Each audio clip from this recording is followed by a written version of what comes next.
the radical. Fundamental principles of freedom, rational self-interest, and individual rights.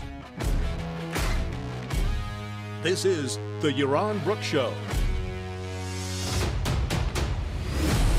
All right, welcome everybody. Welcome on this Puerto Rico beautiful Saturday afternoon. So thanks for joining me. A little different time of day, but we've done these before at 3 o'clock, so not too bad. Hope your weekend is going well. Today was really good. I'm exhausted though. I spent like an hour working out and then went to the beach. And so I got back from the beach about an hour ago, and here we are. So, all right. So we're going to jump in, and we're going to talk today about capitalism. I thought of titling the show "Everything You Wanted to Know About Capitalism, but Were Afraid to Ask." But I don't know how many people today know the reference to that. You know, it was a book in the 1970s. Titled "Everything You Wanted to Know About Sex But Were Afraid to Ask." And then Woody Allen actually made a movie called "Everything You Wanted to Know About Sex and Were Afraid to Ask." So what I'd encourage you all is in the Super Chat today. Super Chat is on YouTube. It's a way to ask me questions. On the Super Chat today, try to focus your questions on capitalism, anything related to capitalism, economic, moral, historical, anything related that you can think of that relates to capitalism is good. Let's try to focus on that. Think of the most challenging questions you can think of in terms of capitalism, and ask them, or questions that you get when you're out defending capitalism and you're not exactly sure how to answer. Those would be good questions to ask. And use the Super Chat question. So if you just ask it in the chat, I can't keep track of it. I can't do it. Plus, you know, it's a form of supporting the show. You can do something for $1.99 all the way to up to several thousands or tens of thousands of dollars. The higher the amount, of course, the higher I will rank the questions in terms of the probability of me answering them. So the more money you put on it, the more.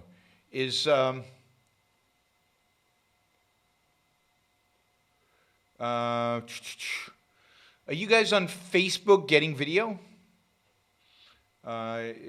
Just curious if somebody on the Facebook chat can let me know if you guys are getting video. It's behaving weird. I'm not sure.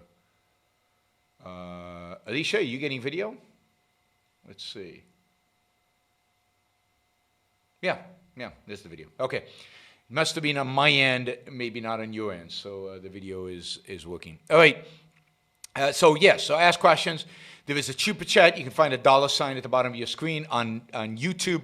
Facebook, if you want to ask a question, move over to YouTube and come and ask it over there. So we're going to be talking about what is capitalism, how does capitalism work, and then kind of what is the best approach to advocating for capitalism? How should you answer questions, how you should deal with challenges, and how you should engage with other people when talking about capitalism. I thought, I was tempted to say how to defend capitalism, but no, we're on the offense. There's no defense here. We're not about offense. How you should advocate for capitalism, not defend capitalism, right? One of the key things about dealing with capitalism is not to be on the defense, but to use it as an offense. Yeah, so that's great. I got 0.99 pounds, I guess, but you have to, in the same space with the dollar amount, you can actually ask a question in the same kind of, and that way it's highlighted, I can see it, and I can answer the question. So there should be a place there to actually ask the question. All right, great. So let's jump right in with kind of what is capitalism. And I think it's an important question because everybody today talks about the world as if we have capitalism in the world today, as if the world is a capitalist world. I mean, certainly in 2008, 2009, things like the financial crisis were blamed on capitalism. China today is considered a capitalist country. Indeed, every country almost in the world is considered capitalist. And that's because nobody actually ever defines the terms, really, about everything. It's the same as people yelling, hey, he's a Marxist. Well, what is a Marxist? Define your terms. He's a socialist. What is socialism? Define your terms. People don't define their terms, and this is particularly true about capitalism, right? Particularly true about capitalism. Martin asks, what happened to my socialism, capitalism at Clemson on YouTube? I think it's still up. I haven't taken it down. It's on my channel. Just look, Socialism, Capitalism, Yaron Brook, Clemson. I'm sure you'll find it on my channel. And it should also be on the Clemson channel, Clemson Institute for Capitalism YouTube channel. But unless they took it down for some reason, which I doubt, but I have it up on my channel. I saw it recently. So, all right, should be there. So it's really, really important to define what it is that we are talking about. And then to kind of categorize what we have today. And, you know, what we have today is, and be very clear, that what we have today is not capitalism. So that when you are talking about capitalism, when you're advocating for capitalism, that it's not that you're advocating for the status quo. You're not that you're advocating for the system as it is today, because you're not. Not if you're a true advocate for capitalism. Right? So what is capitalism? Capitalism is, and it's interesting, and this is basically Ayn Rand's definition. And note that most people treat capitalism as if it's an economic system.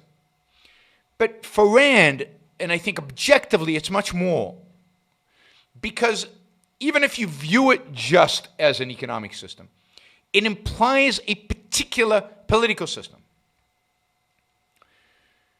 China cannot be capitalist, even if you see a bunch of private businesses going around creating wealth. That is not what makes it capitalist. It requires a particular type of system of government, social, political system, for capitalism to qualify to capitalism. So capitalism is a social, political, economic system in which all property is owned by the government, and where the sole role of the government is the protection of individual rights, primarily property rights. Primarily property rights in the context of talking about capitalism. Right? So it is a political system, and as a political system, the only place we've ever really come close to it is in the United States. To some extent, Hong Kong in the 20th century. Right? So everything is owned privately. Everything is private property. There is no public property. There's no public, well, there's no public property, right? Everything is owned privately. That is essential. So it's not some stuff is owned private. It's not the government recognizes private property. So somebody says, I misspoke. Capitalism is the social, political, economic system in which all property is owned privately, is owned by private people. Sorry if I misspoke. Right? Since the air is not property, it's not owned by anybody, right? But we can talk about the air that you breathe, and we can talk about things like pollution, right, which are challenges that you're going to be, when you advocate for capitalism, people are going to ask you about. So we can talk about the air in the context of pollution. You can talk the air in the context of noise. You can talk about the air in the context of, let's say, a view, real estate. But it has to be in some other context in which there is property that you're dealing with or your own body, right? So private property is the essential feature of capitalism, but it's not enough that there is private property. It's not enough that the government recognizes private property. It's not enough that the government protects private property. It's a system in which all property is private property.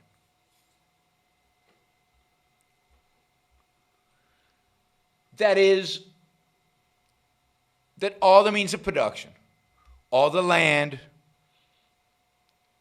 and whatever you produce, whatever you create, is yours.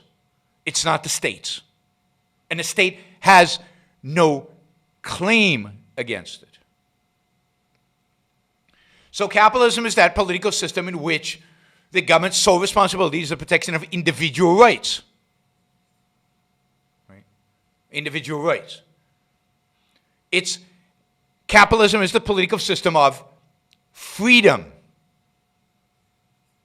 It's a political system in which individuals are free from coercion, free of force, free to pursue their lives, to pursue the values that they rationally believe are necessary for their lives. It's really important to emphasize that capitalism is the system of freedom. Capitalism is the system where force is banned, outlawed, excluded. And force is banned even to the majority, even to people who would vote to use it. Voting doesn't supersede rights. Rights are inalienable.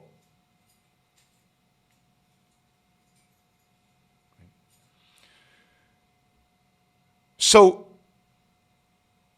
capitalism is the system of freedom. The freedom of action, the freedom to pursue values. It's not a system that guarantees you anything other than that you can act free of coercion, that you can live in pursuit of your own happiness. You can live in pursuit of your own values. And importantly, because of that, capitalism is a system in which the government is separated from your life. The government is whole focus, only focus, is on protecting you, not telling you what to do, and not laying claim over what you produce and what you create and what you own.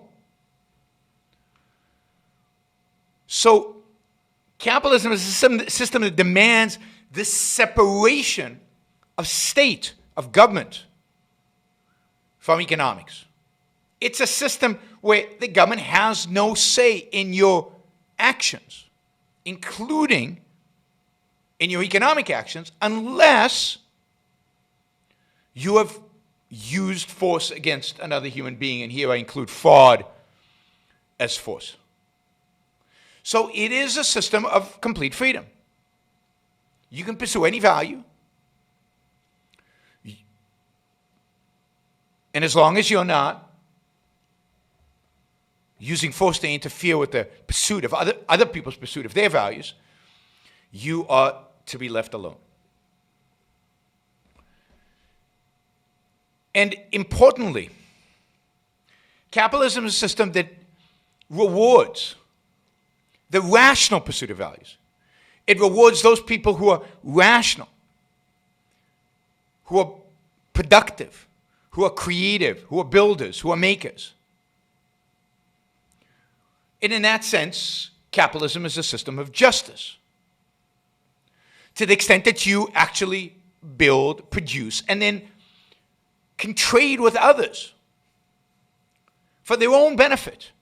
Not trade to them as exploitation, but trade as win-win, which is what the essence of trade is.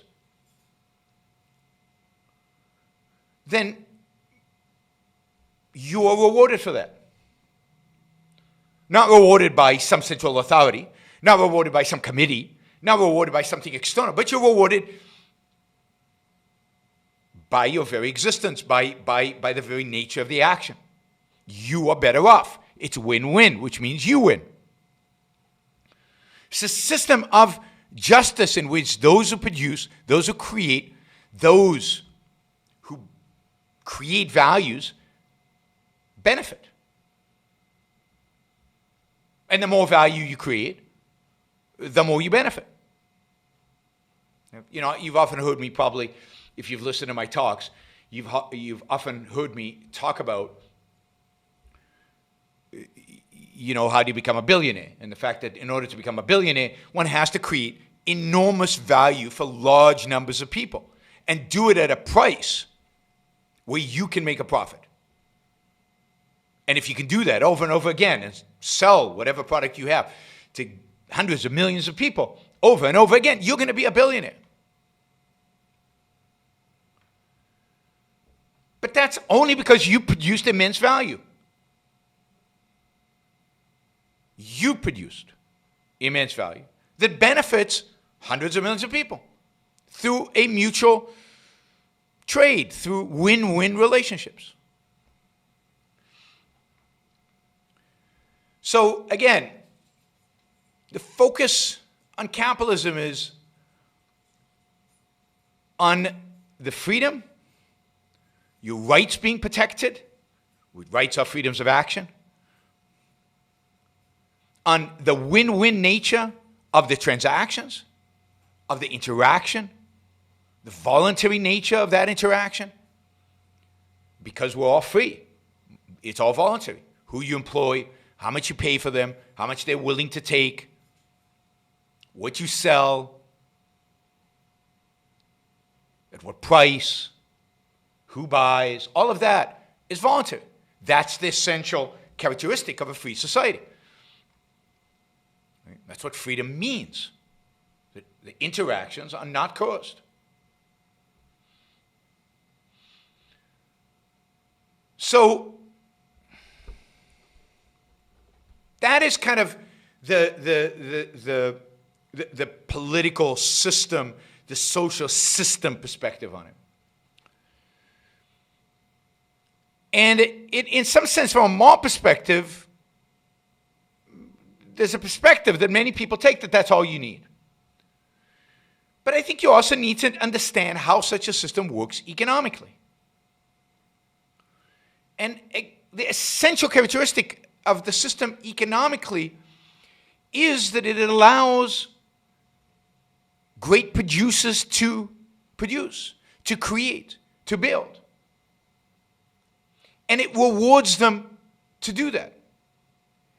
And when somebody produces, creates something that is no good, it punishes them for doing that.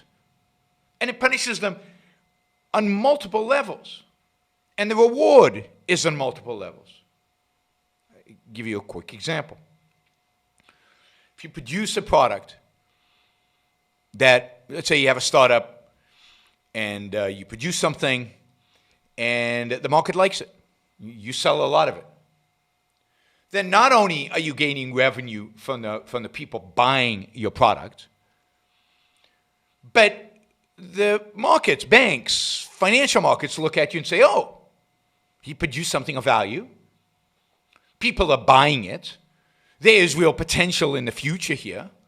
We're going to lend him money. We're going to buy a stock. We're going to provide him with capital. So what you get here is an ongoing circle. As long as you're producing quality products, quality based on the fact that people are willing to buy them, and you can produce a profit through that, they're willing to buy them at the price higher than what it costs you to produce, then you can raise more capital, grow the business, produce more and more. But if you slip, if suddenly your product is shoddy and people are not willing to buy it, or, and it's quite possible, a competitor arises that produces something better than yours, produces something more efficient, more productive, cheaper, better, by any dimension, suddenly you don't have that revenue. Suddenly your market shrinks. And unless you can convince the financial markets, the banks, the capitalists, that this is a fluke and you can fix everything and everything will be fine and you've got a plan and here's the plan and you can concretize that plan and make it real to them, then that source of capital will dry up and ultimately you will go out of business. But again, this is an act of justice. Right? You make money when your product is of value to people. And you lose money when your product is, for whatever reason, your fault or not your fault, not a value to them anymore.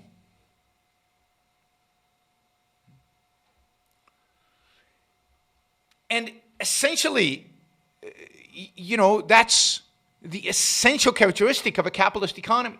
The essential characteristic of a capitalist economy is the production of values. And what determines if it's a value are the consumers. And the whole, if you look at how businesses are created and what, you know, how they grow and how they evolve, a key feature of that is the role of what we call capital, is the role of people who finance your company. You can't start a company without financing. You can't grow a company without financing. So the gatekeepers, the allocators of capital, the determiners of who is successful and who is a failure are the financial markets and institutions, and I've written and spoken a lot about this. And they both reward those who are successful, and they're very good and very quick at penalizing those who are not, and reshuffling and reorganizing and reorienting an economy or a business or an industry.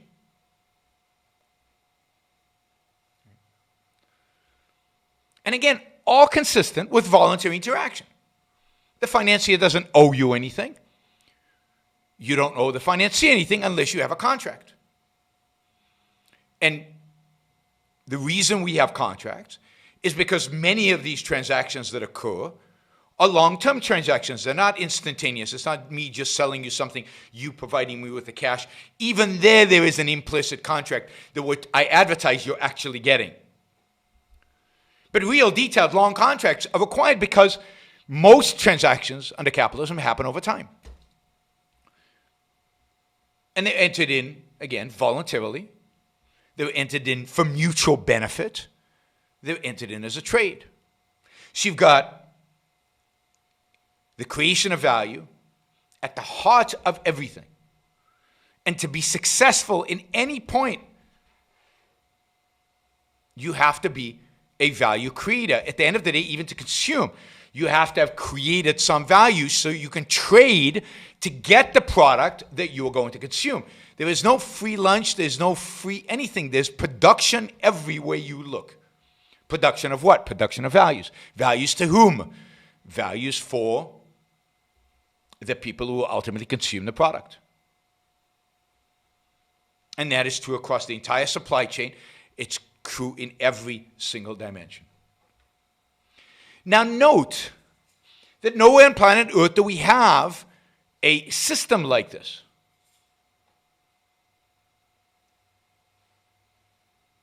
Nowhere on planet Earth do we actually have a system of freedom.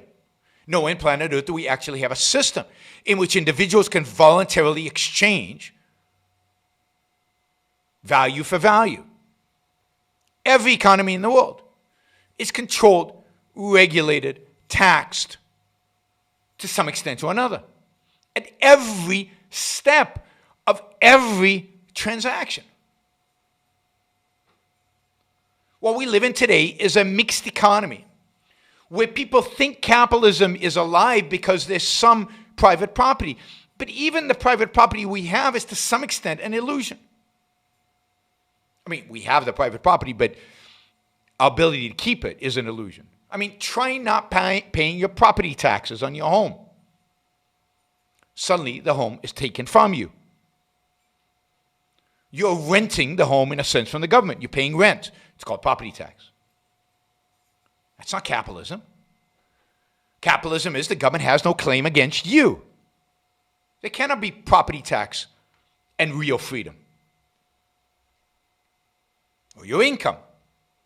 You work to produce a value as a businessman or as a worker or as anybody in the whole chain, in a chain of production.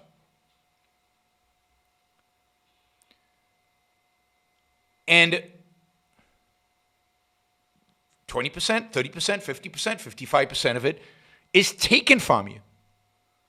Taken from you by force. Try not paying your taxes. See what happens. In other words, you are gaining property, your wage in this case, by permission. And only on the condition you can work and you can gain a living and you can make a living and you can gain some income, only on the condition that 50% of it gets taken away from you. And if you're not willing to do that, then you cannot work or you are in jail. And You can't pay your employees what you want, particularly at the low end. There's such things as minimum wages. You can't pay your CEO what you want. There are all kinds of ways in which taxes impact how much we pay the people at the top. And you can't do just straight contracts because every aspect of everything that you do is regulated to some extent or another. So, capitalism today does not exist. There are features of capitalism. There are elements of capitalism. There's the kind of the pseudo belief that we have property rights, which exists everywhere. Even in China, people think they own the stuff that they own until the government comes and takes it away from them. In the United States, we have more of a process by which the government takes our property away from us, but it still takes our property away from us. In China, you don't vote. Here, you vote. But the differences in fundamental terms do not exist. In both systems, you are not free. You do not have capitalism. What we have is a variety of different forms of mixed economies. Some that tax more, some that tax less, some that regulate more, some that regulate less, some that allow you to vote, some that don't allow you to vote, some that offend you and oppress you at the federal level, at the state level, at the local level. But note that rights are violated at every single level. Capitalism is not just a system in which the federal government keeps its hands off of you, but it's a system of government in which all branches and aspects of government keep their hands off of you. It's a political, social, economic system where you are free to exercise your rights, which means your freedoms of action. Your freedoms of action to pursue the rational values necessary for your happiness, free of coercion, free of force. And that doesn't exist, and nothing close to it exists. So when we defend capitalism, we need to be very clear that what exists today is not capitalism. But, because when you do that, the immediate comment that you get is, well, the socialists also say there's never been socialism. Then how can you judge? How can you judge whether the system is good or bad? Well, first you can judge philosophically and morally. Is a system in which people are free to pursue their own values better than a system in which people are told which values they can pursue and how? Is a system of force or a system of freedom better? Now, a lot of people don't really get at that and don't really think about things on the principled level. But what about examples? And people want examples, and people like examples, and examples are important. I think you have to know, if you're going to advocate for capitalism, you have to know something about economics. You have to know something about history. You have to know something about examples. And this is the thing about the difference between socialism and capitalism in terms of, but there's never been a perfect system, right, that the socialists always tell you. Capitalism, to the extent that it is tried, to the extent that we have private property, to the extent that we have freedom, to the extent that the government stays away from market transactions, to the extent that markets are left free to function. To that extent, one, people are free to pursue their own values, and the results are massive economic success. Massive economic success. The results are, from a wealth perspective, overwhelming. The more freedom you have, the more elements of capitalism you have in an economy, the better it does. I mean, you can show empirical study after empirical study after empirical study that shows exactly that. And the opposite is true of socialism. The more you have the state owning the means of production, or controlling the means of production, or regulating the means of production, or taxing the means of production, the more consistently that is applied, the poorer the country is, the more violent it is, the more destructive it is. And the less free people are, by definition. And there's no accident that those are the countries that end up with gulags or concentration camps. So even when you look at degrees, capitalism shines in comparison to any other political economic system. In particular, as compared to socialism. So degrees matter. You'd rather be a little bit more free than a little bit less free. You'd rather have more elements of capitalism than less. But you have to also recognize that there's never been real capitalism. I mean, even in the late 19th century, post-Civil War 19th century, the United States had significant controls. Whether it was railroads were heavily regulated from the beginning. One of the great tragedies of American capitalism is the fact that railroads were never allowed really to flourish under freedom. There were controls from the beginning. The first real regulatory agency of the government was to control the railroads. Pricing, load, where they could go, where they couldn't go, all government regulation. Banks, from the beginning, were heavily regulated, typically by state governments, not federal governments.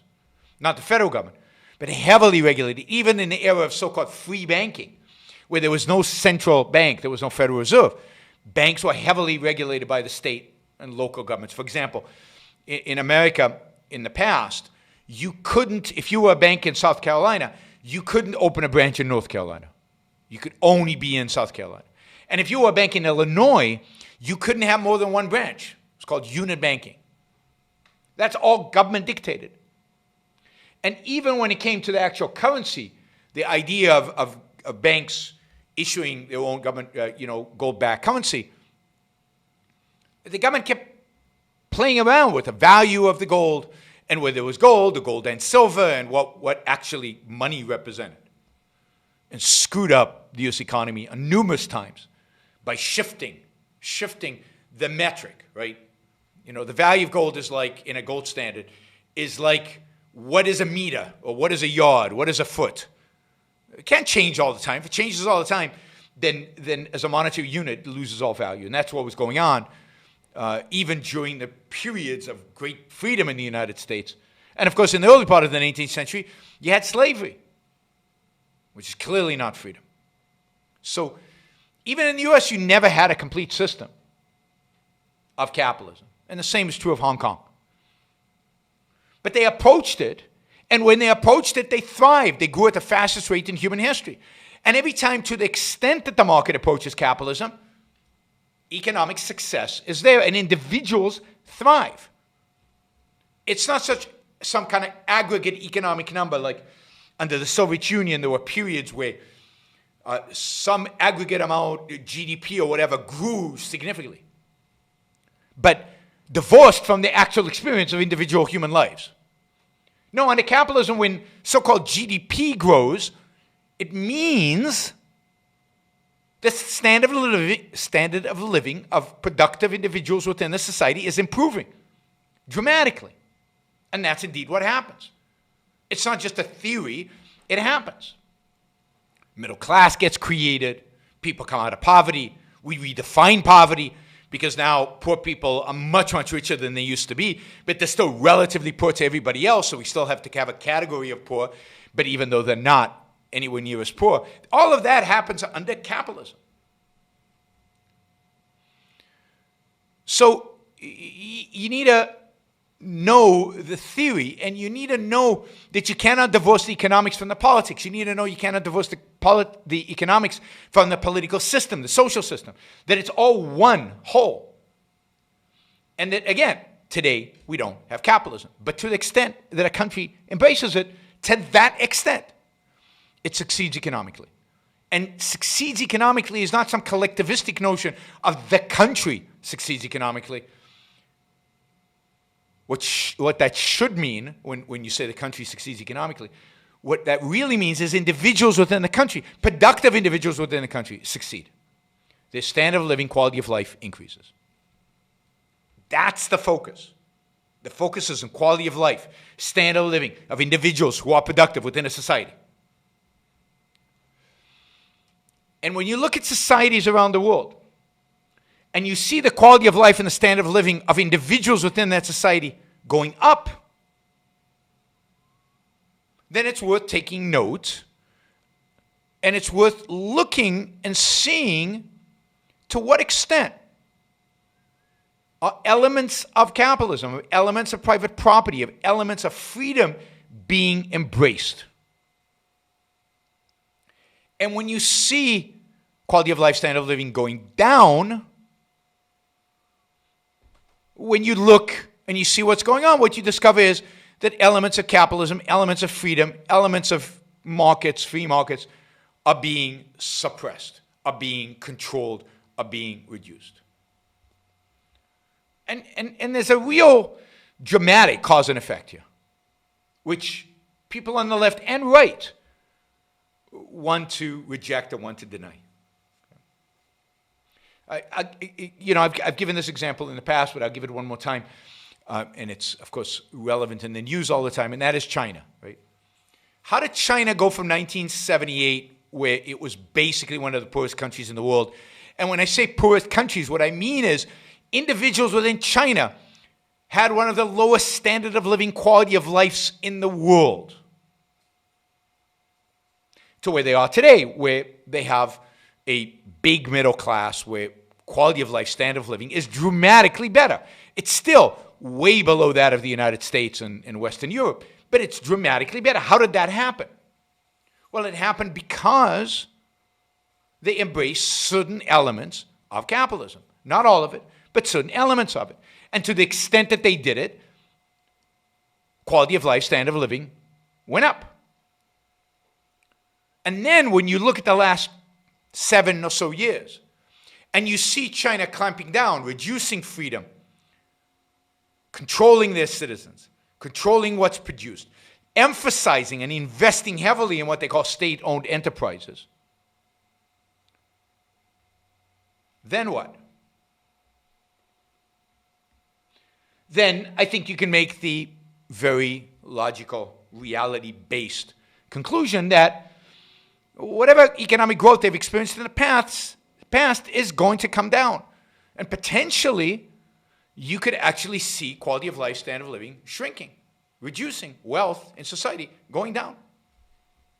And this is why I don't fear authoritarians in other countries, because I know they're losers, in the sense that they're going to destroy their own country. And as they destroy their own country, there's at least a chance that that country will rebel against them and eliminate them. And that's my view of China, and I hope that comes true. But one thing I'm convinced of, that as China becomes more authoritarian, it will become poorer.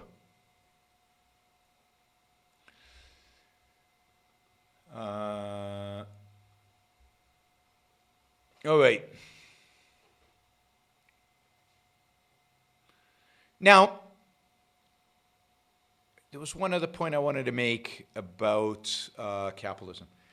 And let's think about for a minute about the main opposition to capitalism. There are two types of opposition to capitalism, and then I'll go to your Super Chat questions, and of course, if there are any new ones or additional ones, happy to take those. And as I said, the Super Chat questions that are at $20 or more will get priority. Right? But I will try to answer all the Super Chat questions. There are two big objections to capitalism. One from the left and one from the right, if you will, traditionally, although you could argue that today both the left and right are making the same arguments. But the left, remember, is materialist. At least the Marxist left is materialist. They don't believe in any kind of spiritual values. They don't believe in the importance of spiritual values. They believe, following Marx, what's important is stuff, material. Right? This is part of their rejection of religion, although, of course, religion doesn't have a monopoly over spiritual values.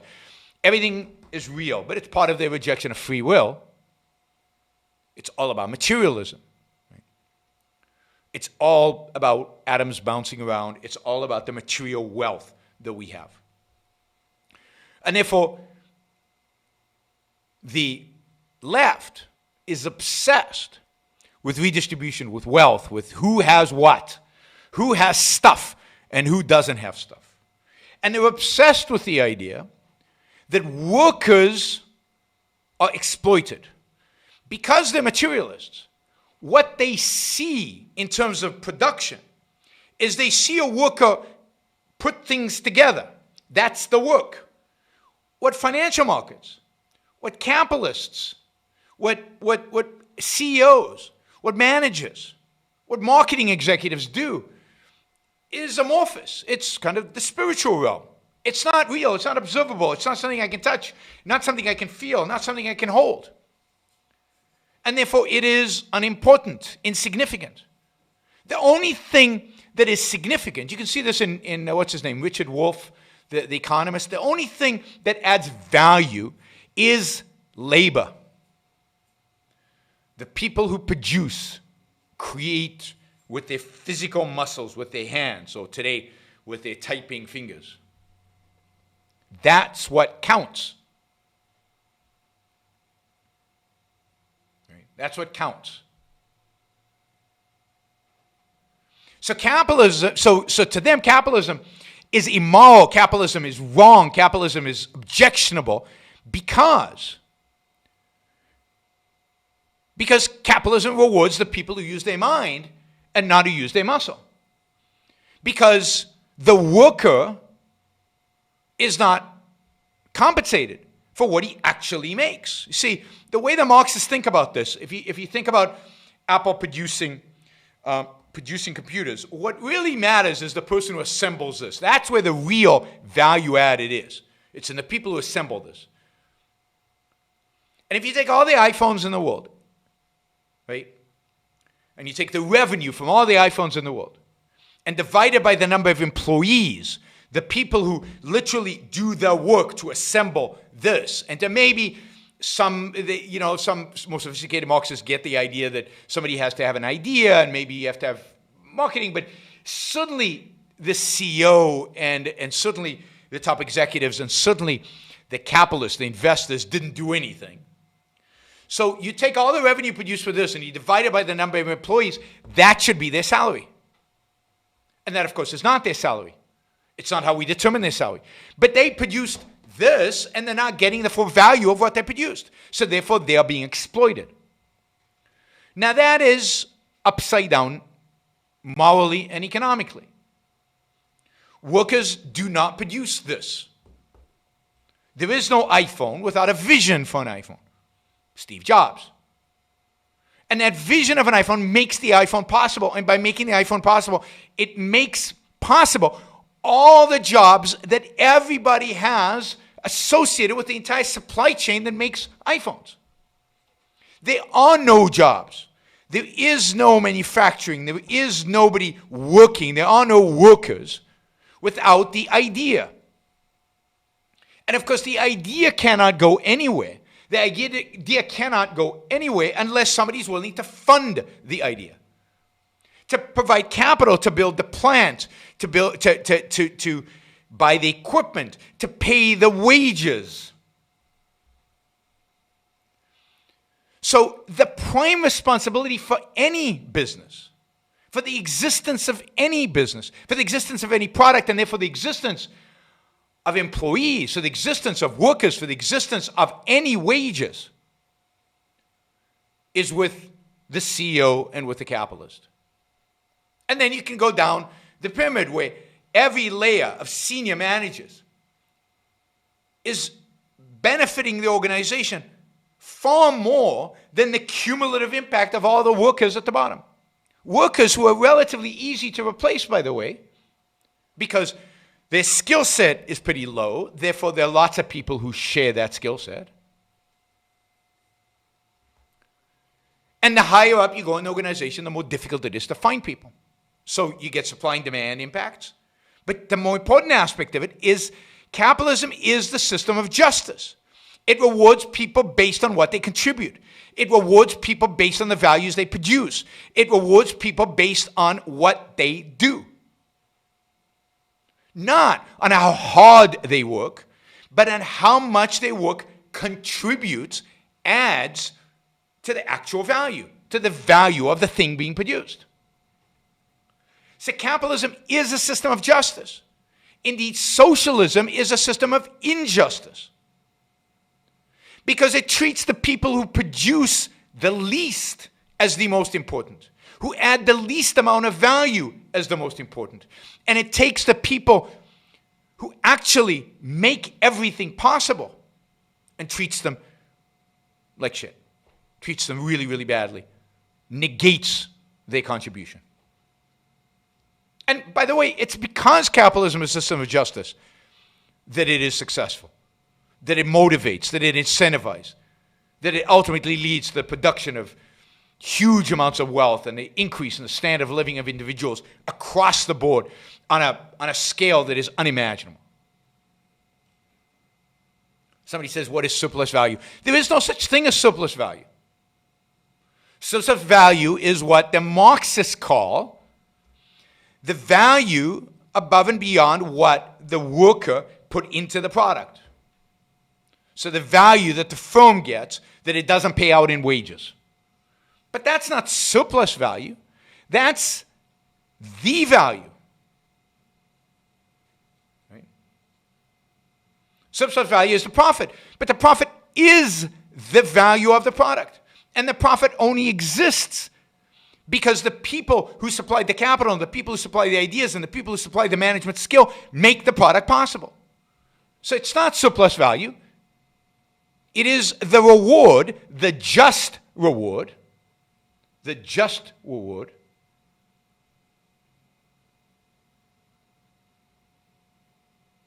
for those who contribute the most to the production of the good, to the production of the value.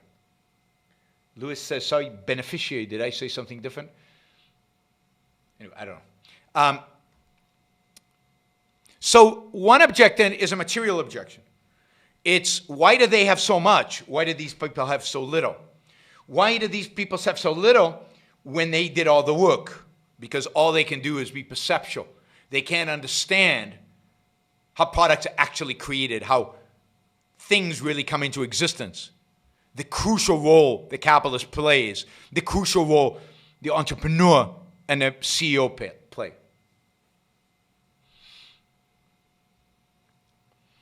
That is typically the criticisms on the left. The left is obsessed with distribution. The left is obsessed on who has the money. The left is obsessed with who has what, how much is being given, because the left is obsessed with material values. What is the typical complaint about capitalism from the right? Now, the right traditionally views material values as less important. That what really matters is spiritual values. What really matters is how we live and the spiritual values involved in it. And again, that's why the right is typically religious, and not, again, not because religion has a monopoly over spiritual values, but that's because since they are religious, they value spiritual values. So they care less about the distribution of wealth. They care less about how things are or produced and who gets what from that production. What they care about is how capitalism corrupts the human spirit, how the profit motive takes people away from community and family and other values that they deem as more important than the material values. They are much more likely to be nostalgic to some imagined past in which we didn't work so hard, and in which families were more together, and in which we embraced some kind of communal zeitgeist and lived happy, fulfilling lives without being obsessed by work and production and creation and building and making money. It's, early on in the history of capitalism, in Germany, there were many thinkers that were really upset by capitalism. Capitalism was emptying the villages, and people were going into the cities to pursue their jobs. There was production. There were factories being built where there used to be forests and where there was this beautiful scenery and nature. And the original German conservatives they wanted to conserve the old way of living, the village, the community, religion, altruism.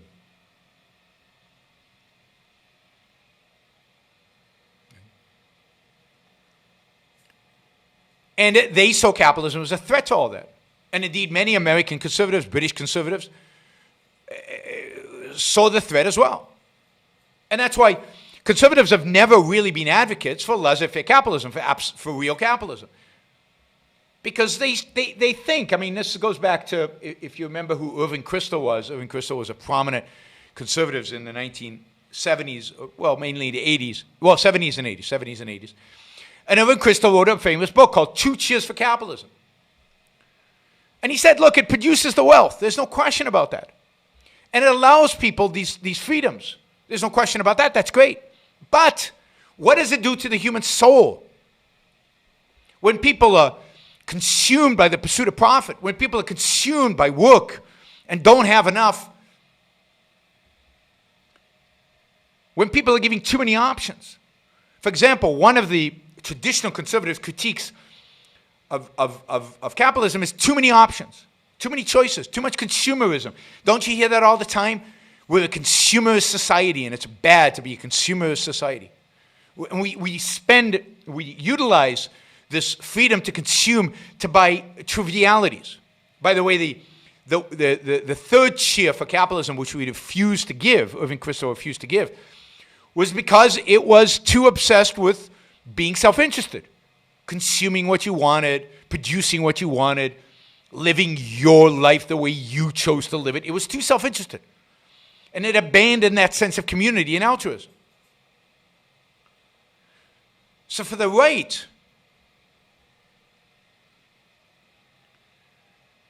capitalism is morally offensive, spiritually offensive, too materialistic. Too materialistic. And yes, Irving Kristol, not accidentally, was a communist in his youth. He was a Trotskyite, as were all the originators of the neoconservative movement. They were originally all Trotskyites. And they converted to being conservatives during the 1960s, as they became more and more anti-Soviet, and as they realized more and more the evils and damage of socialism. But they never, ever fully embraced capitalism, because they couldn't embrace it spiritually. That is their objection. So the anti-consumer society, too much freedom, too much individualism, too many choices, that is the critique you get from the right. And of course, both left and right agree with one thing, that businessmen are not ultimately to be trusted. That self-interested motive that guides businessmen, the profit motive, is not to be trusted. And that's why both left and right regulate. The left regulates more because the left is more concerned with the material. But the right regulates, if you go back to the Nixon administration, the Bush administration, heavy regulators. Control, limit the scope of what these businesses can do because we don't trust them. Okay, so one has to develop the ability to address both concerns. One has to be able to talk about the morality of capitalism and why morality of capitalism is based on the idea of individualism, why individual freedom is a good thing, the only good thing, why it is necessary, why spirituality does not involve community. Spirituality does not involve altruism. Spirituality means using your mind, applying it, embracing it. Spirituality means that of human consciousness. Spirituality is not the exclusive realm of religion, and it's not the exclusive realm of collectivism. And, you have to be able to argue against the claims of the Marxists about distribution. One thing to note that almost everybody assumes when entering the marketplace and critiquing it is they all assume that the products that we have, the wealth that we have, the iPhones already exist. They assume that everything that we have is just there. That's why, by the way, the field of economics is obsessed with the idea of scarcity, when they should be obsessed with the idea of production. Economics should not be the study of scarcity. It should be the study of production. How do we get the stuff that we have? How do we get more stuff? And if you study that, then you realize the spiritual element involved in producing, in creating, in building, in making. The immense spiritual values that are necessary in order to do all that. What economics should study is how to produce abundance, how to grow the economy, how to make stuff, produce stuff, create stuff. Not how to distribute it. That comes straight out of kind of a Marxist idea. There is no pie that we then have to distribute. The real question is, how do you bake a pie? And how do you keep growing that pie constantly? And who bakes the pie? And how do they do it? And how's the best way to bake a pie?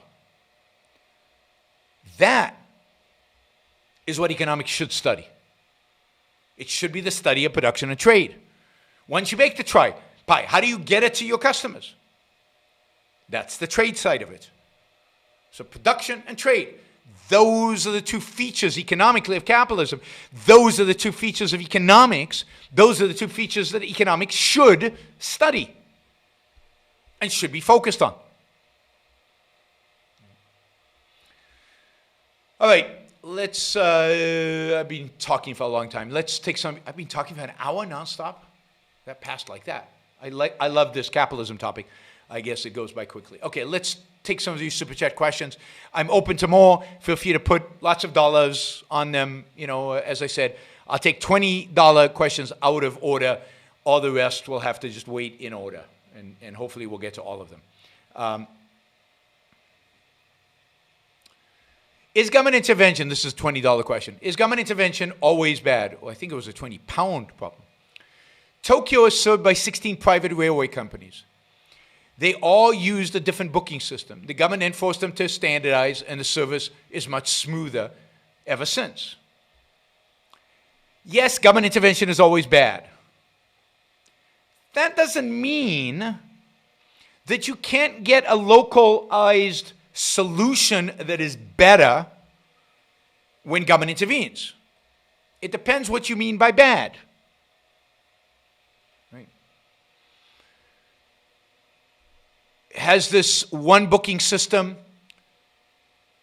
destroyed innovation in the future? Is it going to make a 17th private railroad company possible, or will it hinder its ability? Is it a way for the 16 private companies to now basically be entrenched in a monopoly type system or oligopoly type system where competition is difficult?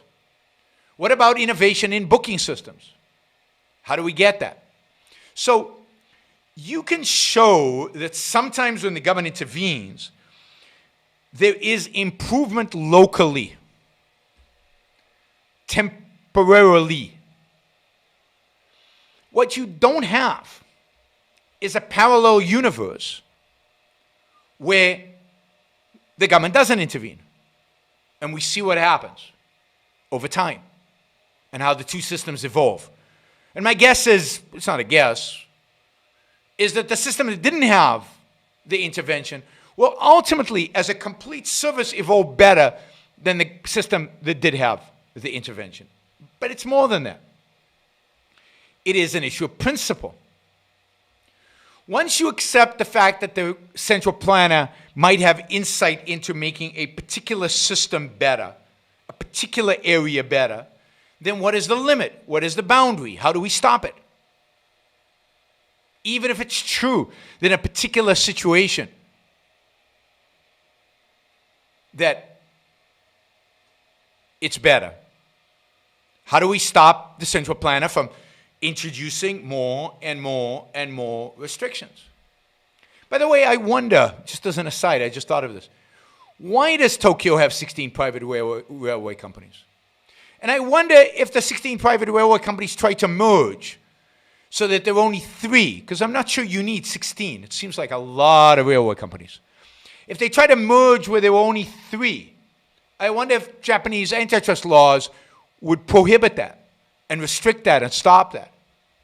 And I wonder if you had 3 rather than 16 in a truly free market, and you had competition over the best booking system, if that wouldn't be better. I can understand why 16 different booking systems is bad. But you have to ask yourself, if that's the case, why are there 16? And I would bet anything, that that's a consequence of regulation. And this is the problem. Problem is that in mixed economies, what happens is the government regulates in a particular way. Those regulations create market distortions. Those distortions are then the government comes in to solve them. Sometimes the solution seems good because relative to the dysfunction that existed before caused by government regulation, the fix has an improvement. And then people conclude, look, government involvement is better. It's an improvement. It's a good thing. We should do more of that. And you can see where that goes. But usually what happens is the government interference makes things worse. And then when things become worse and worse and worse, people look around and say, oh, look, things have really gotten bad. Even worse than they used to be. We need more regulation. Always. And more regulation. And more. Every layer of regulation was supposed to fix the problem created by the previous layer of regulation. And you can't actually take the levels of regulation away one by one, because if you take the top level off, you've got the problem that the previous layer created. So the only way to solve this layering of regulation problem is to get rid of all the layers of regulation at once. But that's hard. That's really, really hard. And generally, the process of deregulation, of truly getting rid of regulation, is not easy. It's not straightforward. It's not simple.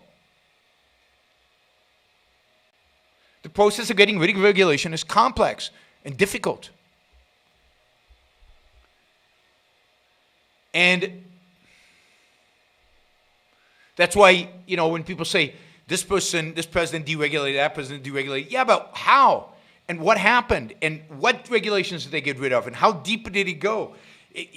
Superficially, and sometimes deregulation can do more harm than good, in the sense that it can cause problems, which are then blamed on the deregulation, which then bring about future administrations to regulate even more. You have to do it smart, which is really, really rare.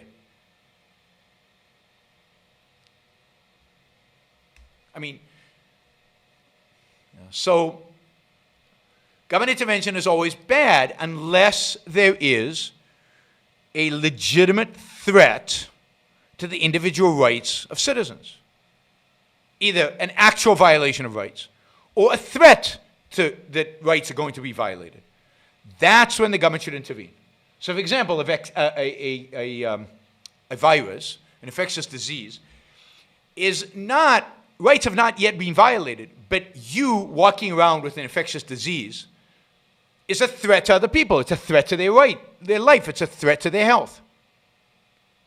Now, it's a complicated issue because how severe is the disease? We don't, but that's when you need government to deal with threats, not to deal with inefficiencies. And again, markets do not necessarily produce the optimal result from the perspective of some kind of theoretical, mathematical, economic model. they don't necessarily produce the best results from the perspective of the experts in the field. One example is beta versus VHS. Most of you don't even know what those are, but those are two standards of video players. Beta was supposed to be significantly better, but VHS won. And the reason VHS won is because beta was badly marketed. Wasn't as useful. VHS offered a much better networking effect. So it won. So sometimes the product that seemingly at some level is better is not when you take a more holistic approach to the entire market.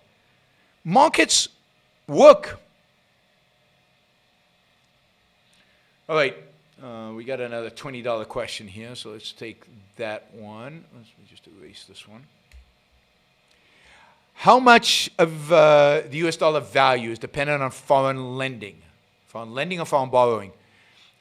Peter Schiff is convinced that other countries will stop accepting US IOUs and will cause it to be worthless. Also, US dollar index is going down while gold is going up. Yeah, I mean, if foreign countries stop using dollars, if foreign countries stop buying US debt, then the dollar will collapse. But you have to ask yourself, what would they use? What are they going to use if they don't use the dollar? Right? Now, if they were rational, they could go on a gold standard. But that is impossible to imagine, that China or the European Union would abandon the dollar and go on a gold standard. Because the gold standard is too limiting to statists. The whole point of a gold standard, the whole point of going off a gold standard is to give statists more power and more control. So would the world investors start using yuan, the Chinese currency? Really? I think the Chinese economic system is built on an even bigger house of cards than the American economic system. The Chinese government has control over its own currency even more than the US government has control over its own currency. The Chinese have borrowed huge amounts of money. Can they ever repay it back without inflating their currency? Oh, will they all shift to the euro? Really? You trust the European Central Bank more than the Fed? So the problem is that in a world of fiat currencies, and in a world unwilling to go to a real money like gold, what are they going to go to? Is the US dollar good money? No. Is it as good or better than the euro and the yuan? Yes, probably better. Now, at some point, it might not be. And at some point, it could collapse relative to euro and to yuan. I just don't see it because I see Europe and China as even more decrepit and even more at risk economically than the US economy is. That could change, of course. Europe could become sane. China could move towards capitalism, but it's unlikely anytime soon. So I'm not worried about the dollar collapsing relative to other currencies anytime soon. Now, it is possible if we get inflation. That is, if the government, if Trump gets another $1 trillion stimulus package, I think trillion or 2 trillion or whatever they're talking about these days, and the Fed continues printing money like crazy, then we will get inflation at some point. I know it's 6 trillion, but people talked about inflation after the financial crisis and it didn't happen. So I'm a little wary. But because there are other mechanisms that suppress inflation, price inflation at the same time as all this printing is going on, it's all also disappearing onto the, for example, reserve balances at the Federal Reserve. So it's not actually going out there into the economy and creating the kind of activity that would create inflation. But if we actually got significant inflation in the US, then yeah, the dollar would be drop in value unless, and this is how markets are self-correcting. What would encourage foreigners to buy dollars even if you had inflation? Not dollars. What would encourage foreigners to buy dollar-denominated debt even if you had inflation. Well, what encouraged them is if interest rates were very high. So for that to actually happen,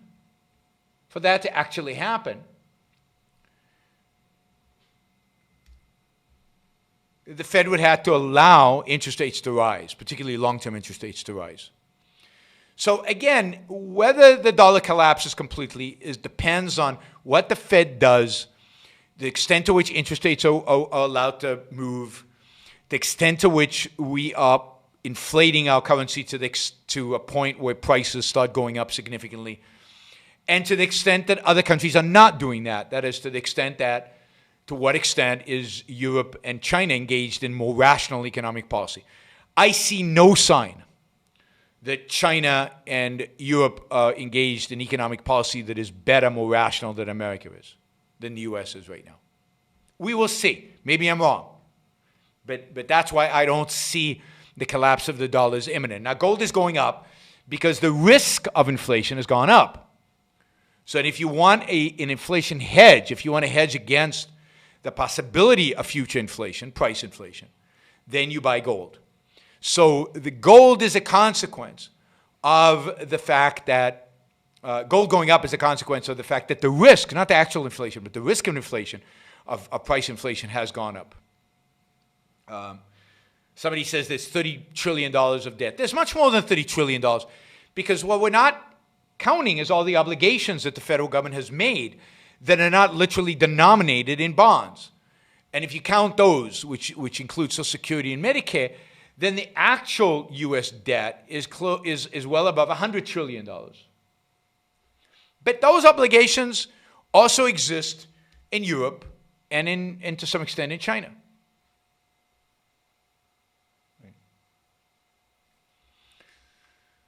Okay, let's start going down these questions. I don't have anything else at $20, so we'll just go down the questions that we have.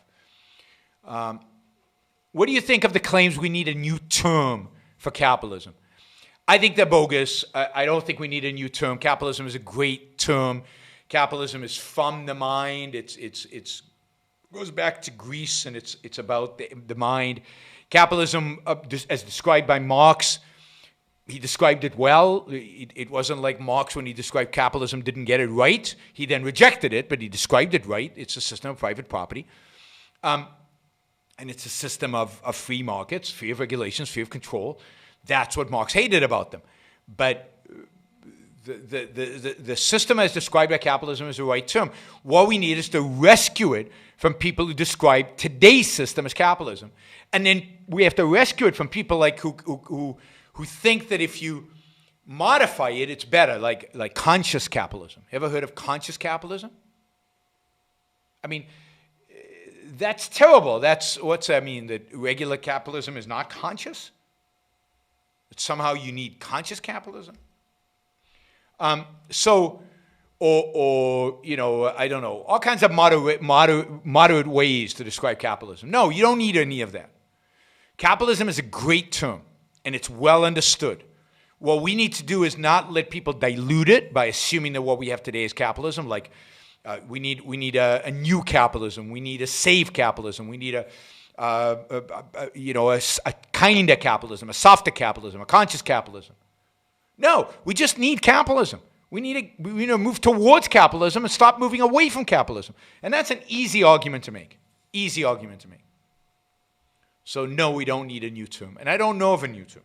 People have played with free markets, and for a long time the conservatives thought, oh no, if we just call it free enterprise, people will embrace free enterprise. They hate capitalism, they hate free markets, what they like is free enterprise.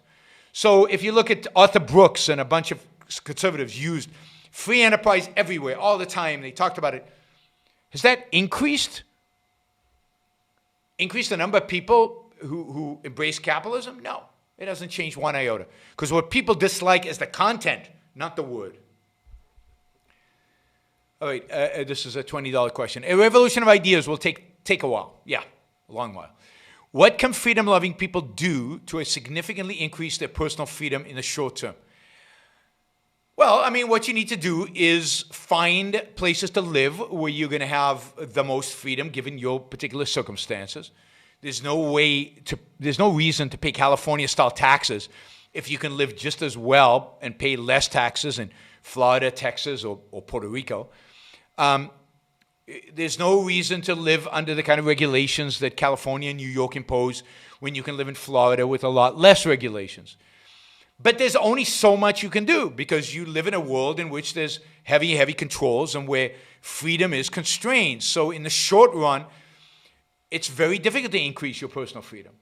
I mean, obviously, the more money you earn, the more money you save, the more money you put aside, in a sense, the freer you can be in the future if your job, or you're not willing to do your job because of the controls that are imposed to you by government, or if you own a business. The quicker you make the profits and the quicker you can put them aside and save, the more you can afford one day to shut down your business and not have to be engaged with the regulators and the controllers and everybody else and the leeches and parasites. So I would say those are the kind of things. And beyond that, fight for freedom. Keep advocating for policies and ideas that will produce greater freedom in the long run, like supporting this show.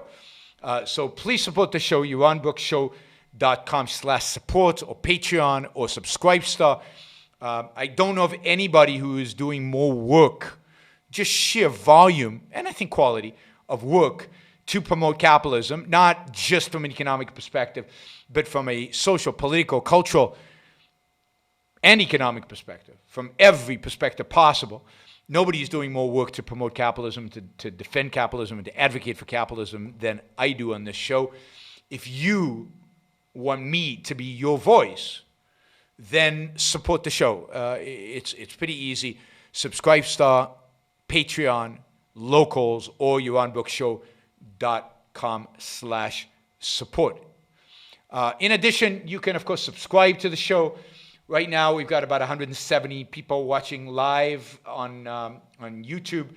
Please give it a thumbs up.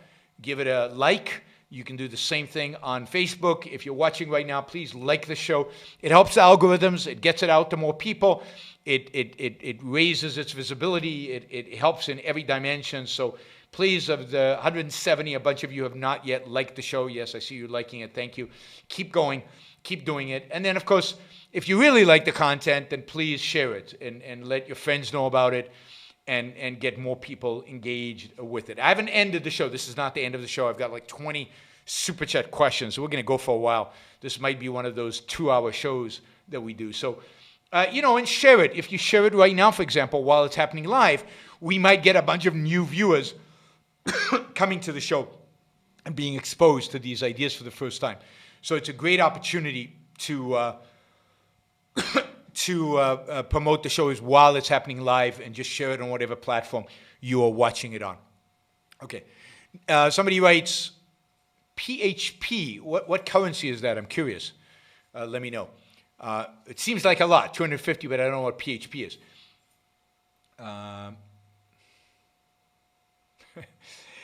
No point arguing against socialism. The left doesn't want socialism. They want mixed economy like the Canada.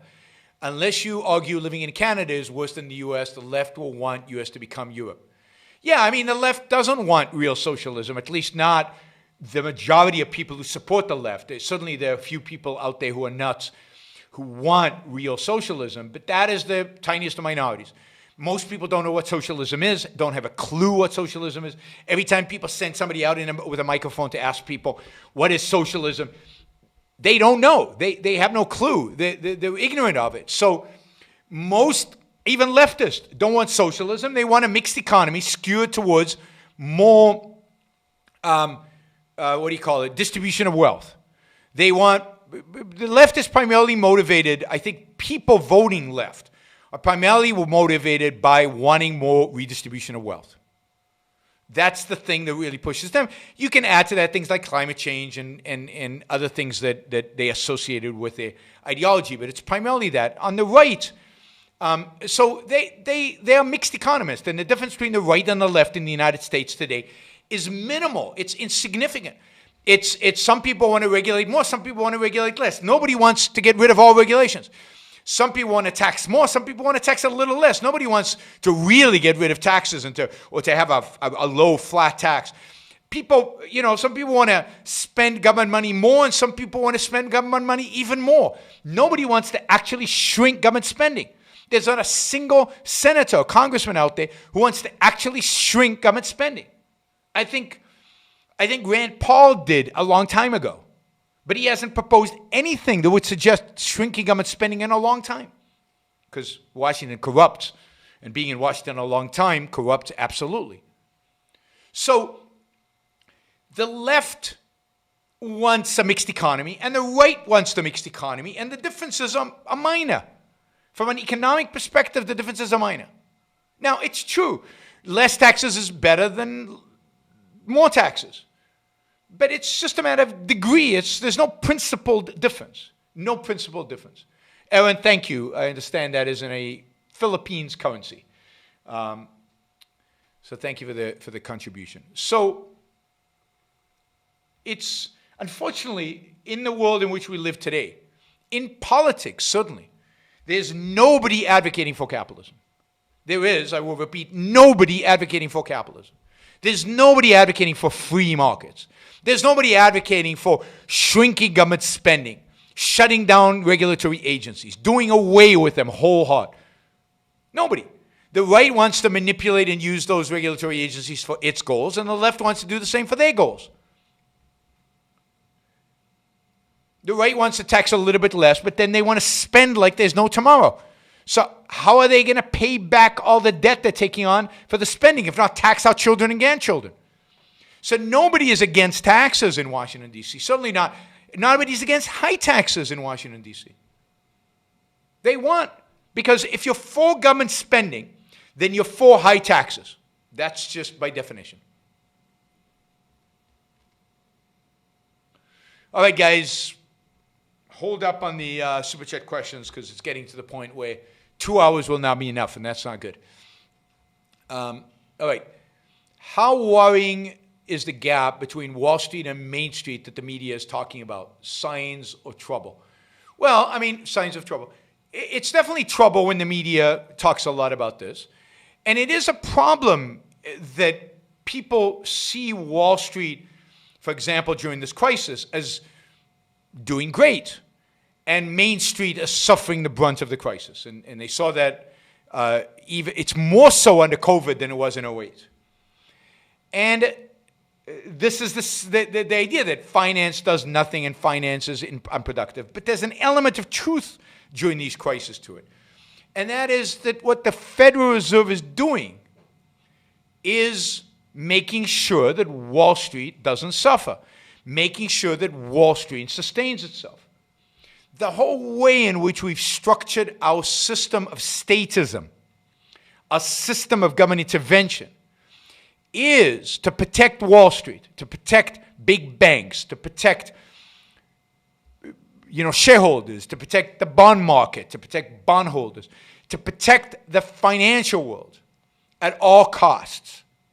At all costs. So people are struggling. They don't have jobs because our brilliant politicians have shut down the economy. And restaurant owners are shutting their restaurants and going out of business, and small businesses and medium-sized businesses are going bust. The Federal Reserve is buying the bonds of anybody who can sell it. But bonds are only big businesses. So the U.S. government has a massive, and this is under Trump, not a leftist, this is under any president. The U.S. government has a massive preference for big business over small business. And that, of course, benefits Wall Street in a sense that Wall Street is the one that makes those loans, that produces those, that puts together those bonds, that trades those bonds. And to the extent that the Fed supports all that, they're doing great. And of course, Wall Street is where the new money all goes in the beginning. So it is troublesome. It's very troublesome that this is how we've structured our statist economy. But it's not capitalism. It's not the way it's supposed to be. Under capitalism, governments don't bail out businesses, small or big. Under capitalism, governments don't interfere in the economy. They don't bail out banks. They don't bail out bond markets. They don't bail out stock markets. Under capitalism, government is separate from the economy. It does not intervene. If there's a crisis, there's a crisis. The market will work it out. And when government steps away and doesn't try to solve the crisis, crises typically resolve themselves very, very quickly. By the way, if you're listening to the show for the first time here, please like my profile on Facebook or go to YouTube and subscribe to the Yaron Brook Show. I see there are a lot of people on Facebook who are brand new to the show. I hope you like some of the ideas, or at least they're intriguing to you. If you go particularly to YouTube and subscribe to the show, you'll get an announcement every time there's a new show. I do hundreds of these. We do these 3, 4, 5 times a week. And of course, they're also broadcast on Facebook. And if you like my profile on Facebook, you'll get announcements on Facebook as well. So please, if you like what you're hearing, give it a thumbs up on whatever platform you are on.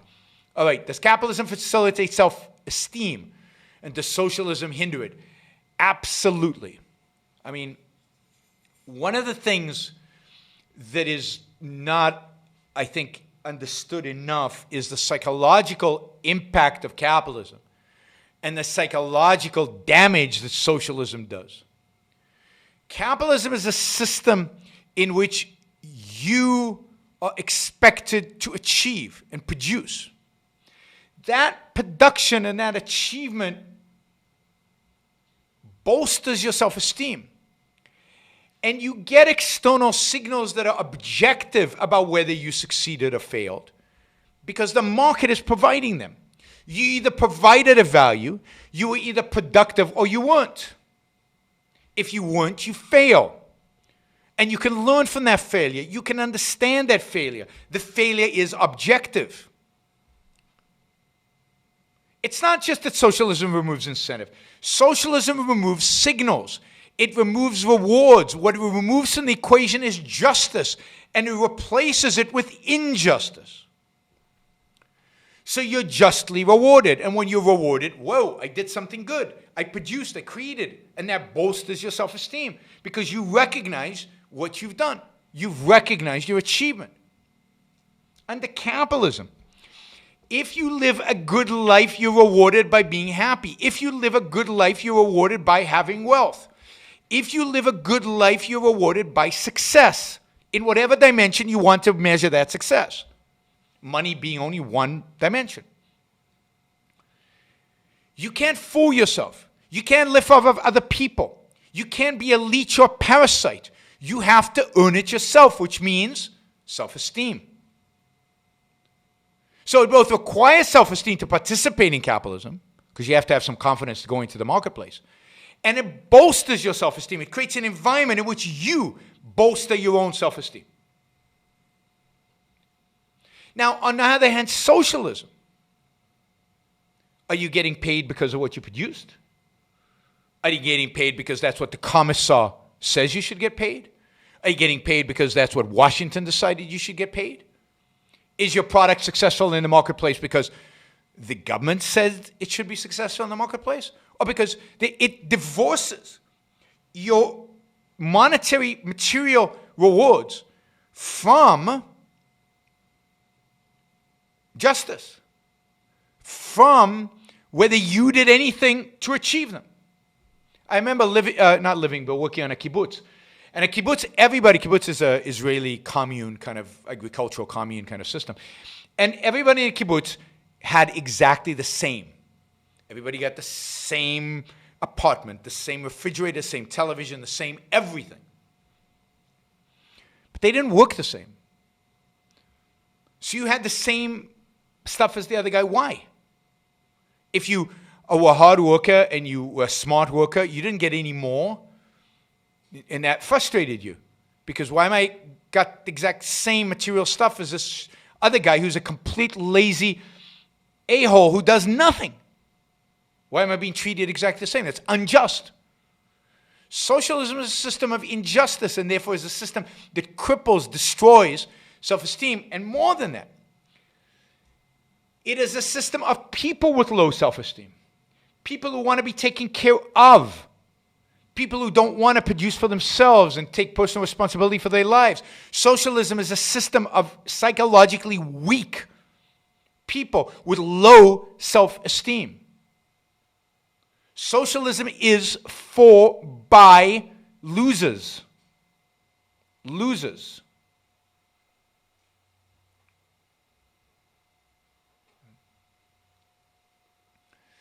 What country best represents capitalism today? No country, none, nada. Not even close. There isn't. Hong Kong before the Chinese took it over. The United States, I don't know, until maybe 30 years ago. But the United States no more. There's no understanding of what the United States represents. Maybe there's some elements within America that understand what capitalism is and what this country is, but they're very small, very minor.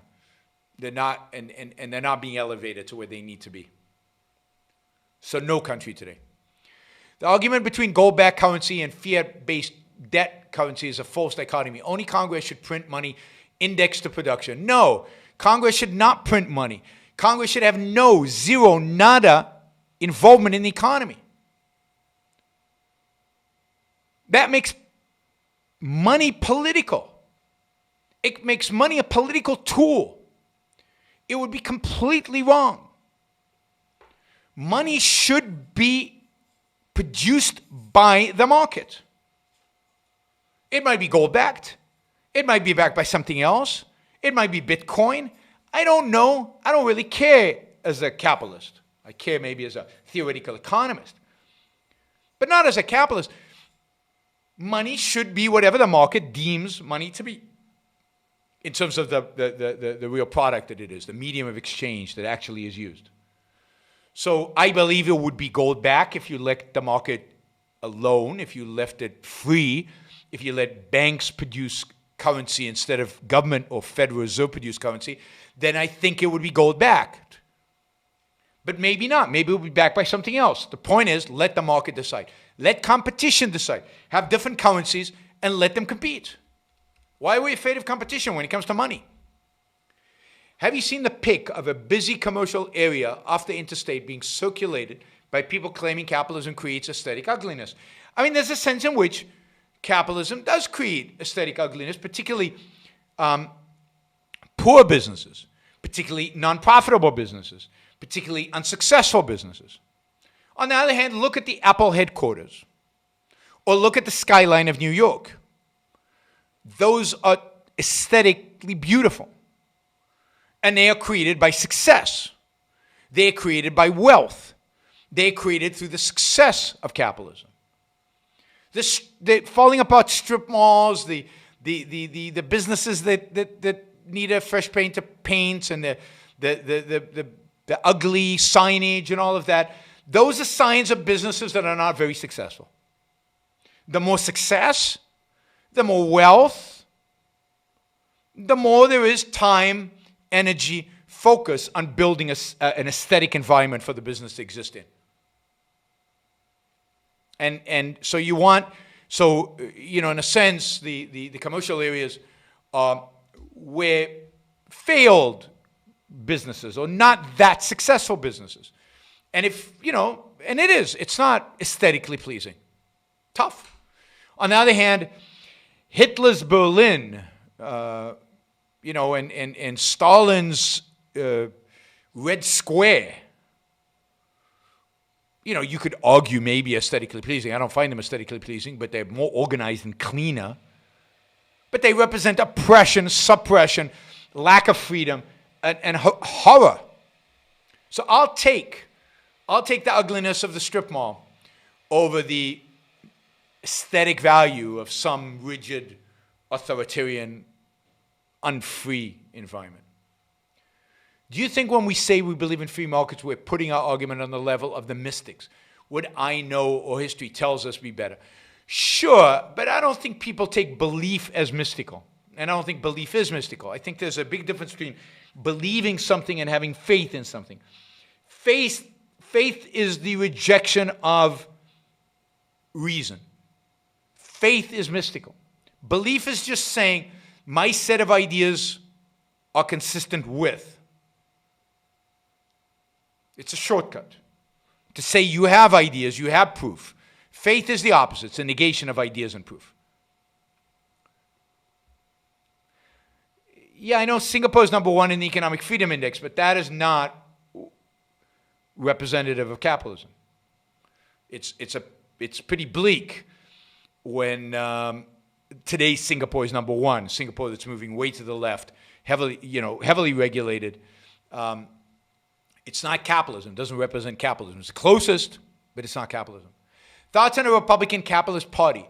Politicians with a passion of AOC pushing Republicans to be more capitalist. That would be great. Where are they? For a little while, Ted Cruz pretended to be one. Rand Paul, Lee from Utah. But where are they?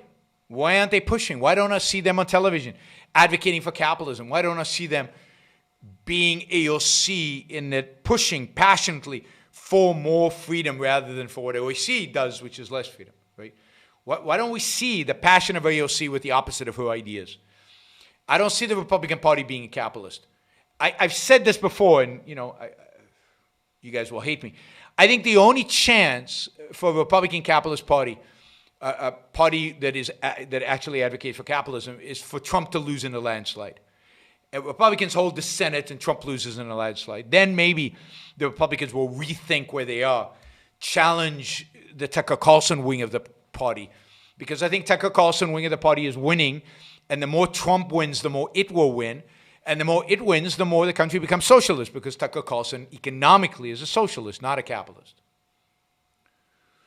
What would an advocate of stakeholder capitalism say in defense of last year's Business Roundtable letter? Why would they be wrong?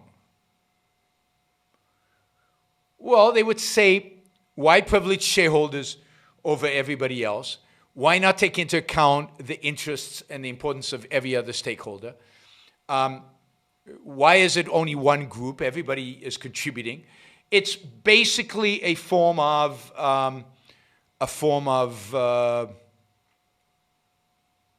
egalitarianism when it comes to the dealings of a business.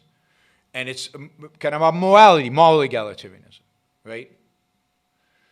And what's wrong with that is that the shareholders own the business. Property rights. Remember property rights? They're the residual claim holder. They get to make decisions about how the business should be run and for whom. And the business should be run for them because somebody has to bear the cost and the benefit of making decisions. And stakeholders, there's no way to make decisions. I mean, I promised to do a whole show on stakeholders, and I will. Not today. It's too long, and we're running out of time. Is scarcity an anti-concept? I don't think so.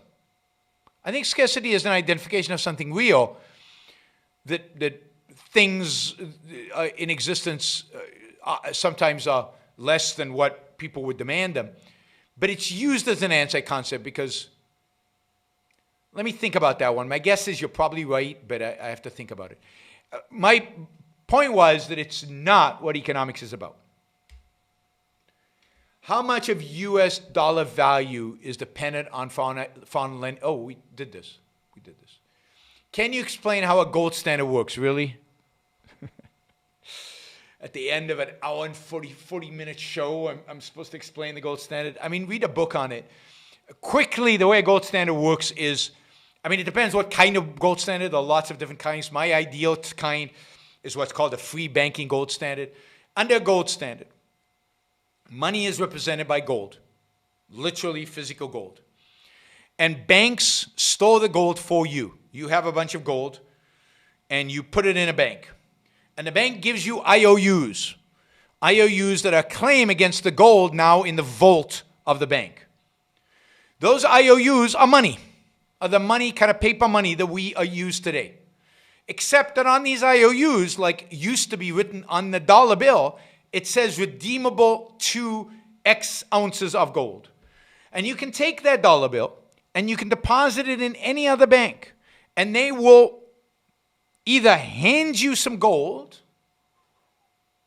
or they will shift some gold from their account into your account. Right? So the paper money represents a claim on gold that you can go and then use in a variety of different banks. Right? Now, I think gold is excellent because it has qualities that are very good for a money. The quantity doesn't rise very much. It rises at about 2 to 3% a year. It's easy to divide, and it's easy to then store. And all the gold that's ever existed is still around today, pretty much. So there are lots of reasons why gold is good money. And then, so banks basically are repositories for your gold, and then they can make loans. And the loans they make are, again, this money, which is exchangeable into gold. And what they have to make sure is they always have enough gold in their vault to be able to redeem all the paper that they have issued at any particular point in time. And, you know, there's a lot of intricacies beyond that, but that's how basically the gold standard works. Will you do a show about tax and how it is theft? I'm extremely interested in hearing how tax is good or bad for capitalism. Benefits of flat tax. Taxes is bad. It's in a sense, it is theft. It's basically taking your money without asking you. And if you're going to fund you're going to fund the role of government in a truly free market system, you have to do it without coercive taxation, without a tax that is forced on you. That is the only way to do it. And again, a lot to say about that, a lot to say about taxes, a lot to say about flat taxes. We just don't have the time today. So, you know, flat taxes is better than the system we have today. It's just not ideal. Ideal is no taxes. Flat tax, the nice thing about a flat tax is you're not penalizing people for making a lot of money. You don't want to penalize people for making a lot of money. If you care about the economy, if you care about the well-being of individuals, you want to reward people who make a lot of money. So you want to, for the sake of equality before the law, you want to tax everybody the same percentage, let's say. Ideally the same amount of money, but let's say the same percentage. So from an economics perspective, flat tax leaves more savings in the hands of people, more money in the hands of people who save, which spurs investments, which spurs economic growth. So flat tax is good from every perspective. Now, it should be low flat tax, and I don't talk a lot about taxes because what I really am interested in is in spending. It's government, it's the size of government as reflected in how much money it spends. That, I think, is corrupt.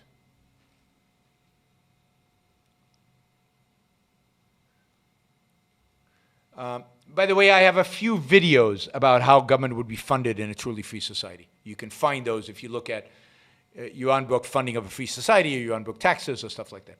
Would regulations made for safety, seatbelt, work conditions, food inspection, insider trading? That's why people are afraid of laissez-faire. That was the excuse given. The excuse given was safety. The excuse given was that if you leave free markets alone, they would produce shoddy products that are unsafe for people, and that the only way to protect consumers from shoddy products was for the government to take over that role. But that is false on every dimension. The government doesn't know what's safe. Safety should be a product of the marketplace. The marketplace should determine what is acceptable in terms of what's safe and what's acceptable in terms of what's not safe. For example, is nuclear power safe or not? Well, by what standard? How many people dying is acceptable? How much risk is acceptable? Who gets to decide that? Now, at some level, the government gets to decide that if the risk is imminent and significant. But what if the risk is a day-to-day risk? How much risk are you willing to take on eating a hamburger at McDonald's if there were no food inspectors? A lot? A little? If you were willing to only take a little risk, would you put pressure on McDonald's to convince you that their food was safe? How would you do that? Maybe there would be a business that basically provided food inspection and was paid to do that. Maybe you could buy the ratings. Maybe there would be, McDonald's would put their rating on their windows, so you knew whether the food inspector had been there, and food inspector was privately funded. I mean, the market would have a million ways in which to provide for safety and the appropriate level of safety, not a central planner's idea of safety. Think about Consumer Reports or Yelp in the world of the internet. There are a million ways in which we can we can provide a rating for safety that doesn't need the government and the government coercive power to step in. Right? And if you look at regulations, if you look at trends, for example, working safety, I've seen graphs about this, working safety. When you look at after the regulations have been passed about worker safety, what you see is safety increasing. That is, the number of incidents going down. And everybody says, look, the regulation worked. Haha, it's a trick. Because if you look at what happened before the regulation was passed, it was also declining. Indeed, often with these things, it was declining faster with no regulations than it declines with regulations. So the marketplace takes care of safety. Why? Because we as consumers demand it. We don't want to get food poisoning. We don't want to take risks when going into restaurants. We don't want to die in a car accident.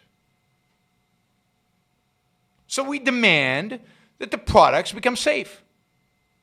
And it becomes a competitive one of the dimensions in which we have competition. Do you know that the first car that had seatbelts was a Tucker, a car that was built to compete with the big three, but that was crushed because the big three got into bed with the government and used cronyism to crush Tucker. But Tucker came up with the seatbelt, not government. And if there was a real free market in automobiles, and they couldn't use the government to crush Tucker, then we would have had seatbelts even sooner. But not because government mandated it. Why should the government mandate seatbelts? It's me taking risks with my own life, not your life. But because the market had dictated it, because we want to be safe. But we don't want to be super safe. Imagine cars that won't let you go faster than 30 miles an hour, because going faster than 30 miles an hour is risky. We, in the marketplace, should choose the level of risk we are willing to take. And that's the beauty of the market, that it facilitates exactly that.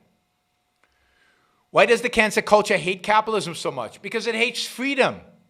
The whole point of cancel culture is a hatred of freedom.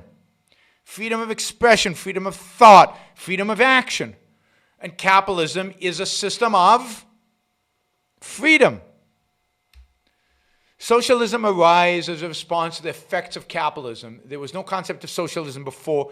Is socialism an inescapable effect of capitalism? No. Socialism is the combination of anti-capitalism and Christian altruism. Socialism is the combination, and they've always been around. Anti-capitalism, kind of feudalism, conservatism, anything that's anti-change, with collectivism and altruism. Marx was a good Christian in the sense that he adopted the morality of Christianity, applied it to economics. Yes, socialism arises out of capitalism, although it could have arisen under other circumstances. There were, in a sense, there were communists and communes well before there was capitalism. The ideas of socialism, I think, are in the Sermon on the Mount. So no, I don't think socialism is an inescapable effect of capitalism.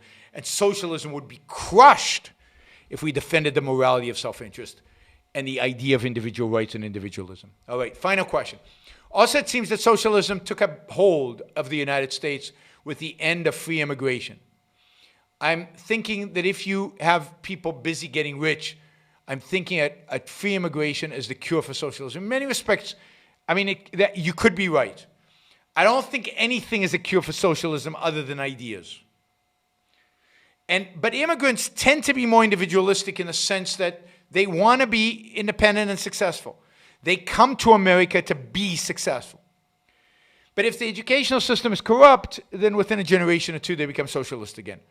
So the solution to socialism is an education, a revolution in education.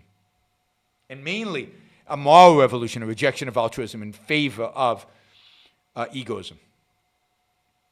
All right. Thank you, everybody. Did I miss a $20 question? I don't think so. Oh, wow. You're right. I missed it. How long will it take for the housing market to crash and people to blame capitalism?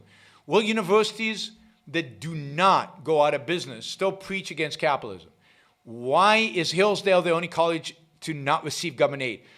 Hillsdale's the only college to not receive government aid because it chose to be the only college not to receive government aid. It's a choice colleges make. And Hillsdale, because of its religious conservative / libertarian foundations, decided at some point, I think there's one other, Grove City, that doesn't receive government aid. They chose not to receive government aid. That was a comparative advantage that they, in the competitive market of colleges, that they identified and that they implemented. Will universities that do not go out of business still preach? Yes. They don't preach. Preaching against capitalism has nothing to do with whether they stay in business or go out of business. It's all about morality and ideas and philosophical foundations and collectivism versus individualism. How long will it take for the housing market to crash? I don't know. Probably in New York and maybe in some other very densely populated cities or cities where there were a lot of riots, housing will crash. Chicago, New York, maybe San Francisco, LA, I don't know. But of course, when it crashes, it'll be blamed on capitalism. Anything bad happen economically will be blamed on capitalism. That is the one thing we can actually guarantee. All right? Okay, sorry, James. Somehow I skipped it, but I did find it, so I apologize. And I should have done it first because it was a $20 question. Thanks. I don't know that the housing market will crash universally because, if anything, it might increase in certain suburban areas where people leaving the cities will go to and demand will go up. There hasn't been the kind of overbuilding that we saw during 2007 to justify a complete collapse. You would think people would want to leave Portland, which is like a war zone every night these days. We will see. All right. Thank you, everybody. Don't forget, before you leave the show, to like it. So that is, just press the like button on Facebook and on YouTube. So it's a thumbs up on both of those. Please press that. That helps a lot with the algorithms. Please share the show if you liked it, if you enjoyed it, if it was of value to you. That's how we get new listeners, new viewers, new subscribers. And finally, if you view this as a value to your life and you think it's worth some bucks, then please support the show, Yaron Brook Show, yaronbrookshow.com/support. Patreon, Subscribe Star, Yaron Brook Show, or Locals, Yaron Brook Show. You can support me in any one of those platforms. Thanks, everybody. Don't forget to subscribe to the show and click the bell. That way, when you click the bell, you will be notified when a live show is going live. Bye, everybody. Have a great rest of your weekend. See you tomorrow